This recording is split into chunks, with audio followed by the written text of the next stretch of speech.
and welcome to Kings Point Spotlight. I'm Lieutenant Tyrone Broxton, and today I have the pleasure of being joined in the Dean and Barbara White Admission Center with Lieutenant Junior Grade Hannah Echo. Lieutenant Echo is a 2009 graduate of the United States Merchant Marine Academy, where she majored in logistics and intermodal transportation management. Lieutenant Echo, formerly Midshipman Echo, thanks for joining us here today on Kings Point Spotlight. You are very welcome. Now, first and foremost, where are you from? What high school did you attend? I am from Southern California, more specifically La Habra, which is in Orange County, and I went to Sonora High School. Okay, and how did you learn about the United States Merchant Marine Academy? I learned about the Kings Point through basketball, actually. I think I was scouted through a Chicago tournament. Okay, great. Now, what brings you back to campus? I'm actually here because my friend's getting married tomorrow, and she was a Kings Pointer, so. Okay, and who would that be, if that's okay to disclose her name? Hopefully she's fine, but it's Kristen Hetzko. Okay, and she was also a member of the basketball team alongside with you. She did shoot a ball from time to time. Time to time, yeah, not enough. She was a point guard, played along with you. Yeah. And you guys had a great run during your time playing basketball. Now, your first duty station for the Coast Guard is Portland, Oregon. You're currently a Coast Guard officer. That's what you decided to do upon graduation. How is it like living in the great Northwest, being a West Coast person, you know, from Los Angeles or California area rather? What is it like being in Portland, Oregon? It's cool in the fact because, I mean, I am, like you said, I grew up in the West Coast, so I'm familiar with the laid-back vibe. I always got down when I was in New York that I was, like, way too laid back. But it's also a little bit interesting because I grew up in a more diverse area of California, and Portland is about, I think, 89% white at this time. So I've had to really like look and find my place there, but I've also feel like I've grown intellectually through Portland because I've had to like go out and really get involved with the community. Okay, and it's a young and rising kind of area, thriving area to some extent as well. I know on many lists it's one of the areas to go to. Yeah. You know, at least it's suggested by various surveys and whatnot. Now it seems that a number of females, especially women, and athletes along that line as well, choose to go active duty Coast Guard. And my question is, what is so appealing from Merchant Marine Academy midshipmen's perspective about the Coast Guard as a branch of service over the course of the last 3 years, 3 graduating classes, a total of 43 midshipmen chose to go active duty Coast Guard? Wow. I definitely think one big thing is the economy. You know, once we started losing a lot of those sailing jobs, a lot more people went active duty, and I think my class was the first class that really saw that happen. But I also think that the Coast Guard allows you to keep a lot of what you've learned for the past 4 years. Whereas if I had gone into Marine Corps or the Air Force, I'd be not throwing away, but definitely shelving a lot of the maritime education I was exposed to. Going into the Coast Guard is actually a gift. Like, we're really valued in the program because we've been on commercial ships and we have the mariner perspective. Now, speaking of the Coast Guard, question that I'm always curious about. The commercial license that is earned while you're a student here is the United States Coast Guard license. You walk out of here as a third engineer or a third mate. How important is that license from an active duty standpoint? Is there, if it's not as important, where does that license come into play if you decided to transition to another career? You can definitely transition because our contract is 3 years. Okay. So as long as you have to renew your license after 6. So your license is still valid even if you choose to get out the Coast Guard after 3 and not do a 5-year or 6-year commitment within the Coast Guard. I think while you're a Marine inspector or you're in the Coast Guard, it kind of is a validation to a lot of people that you really do have this understanding of the merchant mariner perspective, because a lot of times mariners look at the Coast Guard like, oh, you guys are the law and you guys are trying to make our, you know, put us out of business, and we can go, no, you know, I'm actually a licensed mate, so I know how it is. I've been on ships that were inspected, and you know, you can even show them your license if they don't believe you, and then I think that makes a better connection and definitely like cross understanding between law enforcement and commercial. So it almost makes you more credible to some extent when it comes to that. So interesting, very interesting. So what specifically do you do within the Coast Guard? Right now I'm a marine inspector. At first I was qualified to inspect foreign ships. So this is mainly from a safety and security perspective. So we're just looking at they're following all the rules that we have that are applicable to them while they're in U.S. waters. Okay. And then I also am now qualifying to be able to inspect U.S. domestic vessels. Okay. All right. And you're enjoying that work so far? Yeah, it's really cool. I really love the foreign vessel inspections because it's just really interesting having that international interface with mariners from like around the world and just seeing like what goes into bringing our goods to this country. Now, obviously, you're on the inspection side of things. Have you come across anything that shouldn't have been on these ships? I mean, you are a part of Homeland Security, so do you know of any of your fellow mates that have encountered any type of situations like that? If you may share. I don't. For me personally, I haven't found anything that was like contraband, and I think that's because we're expecting it from a safety and security point of view as opposed to, drug interdiction. And I haven't really heard any stories. I know in the past they had problems with oil dumping, but that's since been it's not something very common these days, so that would be really the only thing that I could think was found. Now, before setting foot on Kings Point at the institution, you first were assigned or appointed as a prep student at the New Mexico Military Institute, which is our preparatory school. Touch a little bit on your experience there at NIMI and how that prepared for you success at the Merchant Marine Academy. I really hold NIMI near and dear to my heart. One big reason is because I made so many good friends I still keep in contact with today, and some of those friends were people who actually ended up graduating either in my class or after me, and then some of them didn't even would go on to different academies or go to different schools. I think it really prepared me because I have absolutely no military background. I mean, I didn't even know what a service academy was as a senior in high school. It was all very new to me. So it really oriented me to simple things like how to do a facing movement, how to even put on a uniform. I mean, I had no idea about the military.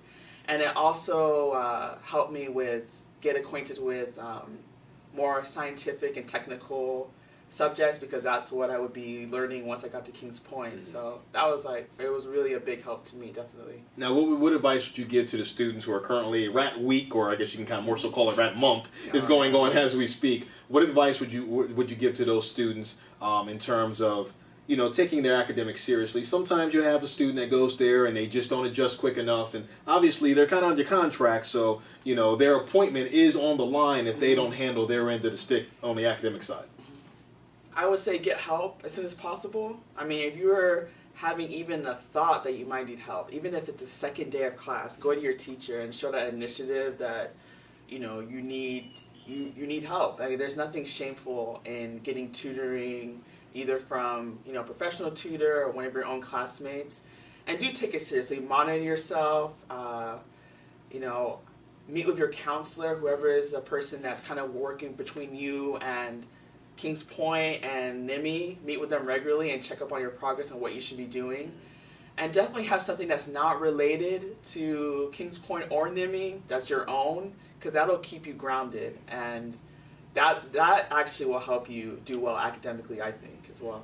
Now, in reference to this institution, you successfully got through everything in 4 years, unscathed. What advice would you give to midshipmen that are currently here? As to, what are some of the secrets of success? I guess secret for me was just, I'm a writer, so I definitely journaled a lot. Okay. I had really good core friends. I mean, I can't say I loved everyone that went to this school, but the people who I did connect with are people who I still keep in contact now, and that helped me get through. And I also made sure to get tutoring and get extra help, and just to really be on myself. And I had trouble my first year here. I was on academic probation, and there are times when I know, not only did I think I wasn't going to make it through, but I know other people did not think I was going to make it. And I think that for me was a push to make it. I mean, it's heavy having that burden of being the representative of your race or your gender. But I think that's really what pushed me to make it in 4 years, and just to really to watch myself and be a help to other people. Speaking of that, you moments ago had a chance to speak to a few female minority midshipmen, particularly plebe candidates coming through the process and whatnot, a few weeks into classes. What were some of the things that you shared to them about some of those secrets?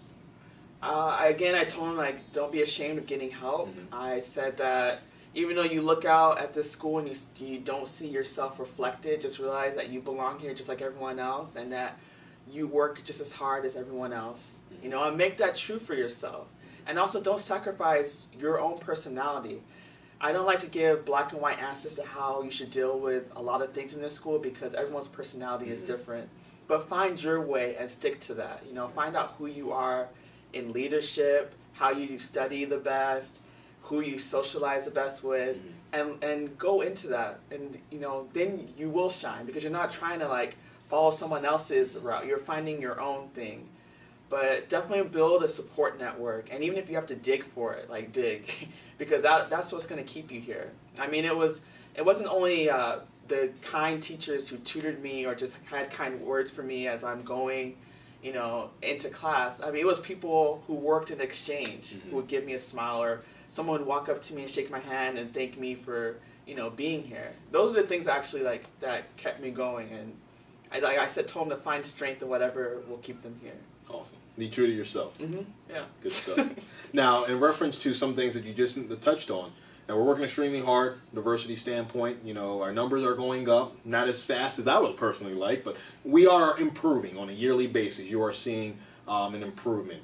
Applications are going up, inquiries are increasing. So the word's getting out of this institution now. So, like yourself, you had some individuals that never heard of the Service Academy before kind of learn about it and say, wow, this seems to be almost too good to be true. When you do come on campus, we actually had open house today. And I had a few inquiries, a few minority individuals.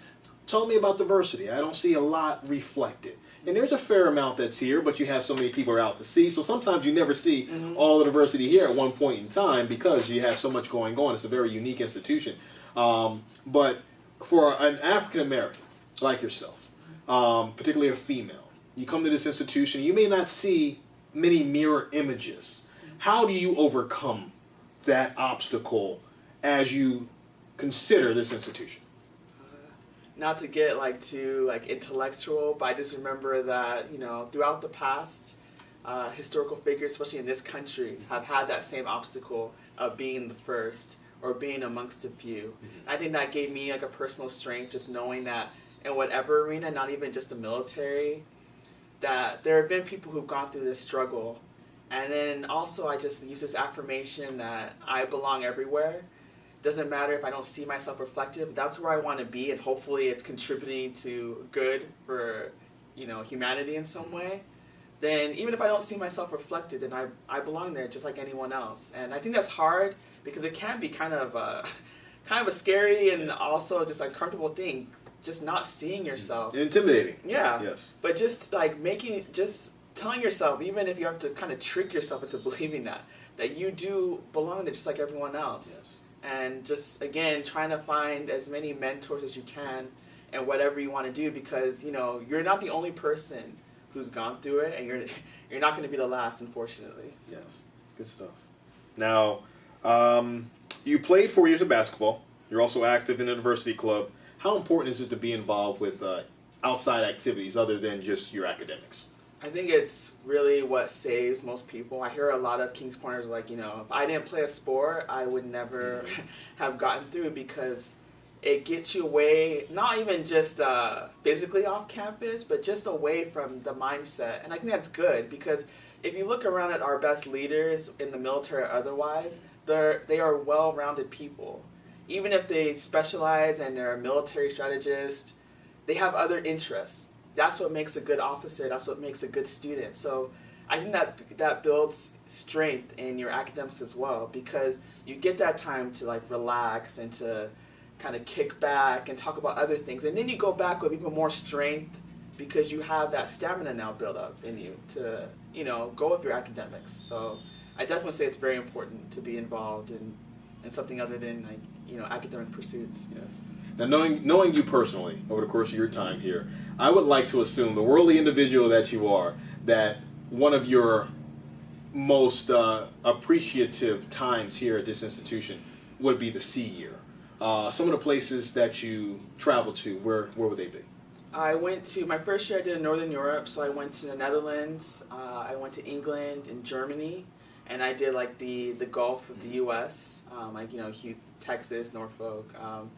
And then my second C year, I was on MSC Oiler in and out of San Diego, but we got to do a military exercise in Alaska, which is really cool. I mean, when are you going to go to Alaska, right? And then my third ship, it was a RORA, which is a roll-on, roll-off ship, and we were taking military equipment to Kuwait, but we got to stop in the United Arab Emirates. And even though I didn't get to really get off, because obviously there's going to be a lot of security, it was just really, I mean, I set foot in the Middle East. And then we were coming back, we had to bunker, which is like which is taking on fuel, and we stopped in the Philippines for about 2-3 days. So I literally got to sail around the world. So that was, I mean, something that not a lot of people can say. Yeah. Now, being a female on these ships that primarily, in many instances, have an all-male crew, what was that experience like for you, and how has that experience helped make you a better leader and professional now as an officer in the Coast Guard? I remember my first ship, it was pretty tough, especially since my sea partner was already on the ship before me, so she left before me. Okay. So for 35 days, and I remember still, it was 35 days, I was the only female aboard ship, and I think I was, 19 to 20 years old. So it's I guess, interesting, you might say, because definitely now looking back in hindsight, I see how I was treated differently. But I also think because of my physique, that I wasn't always treated differently, that I got, you know, quote, like, work like a guy, you know?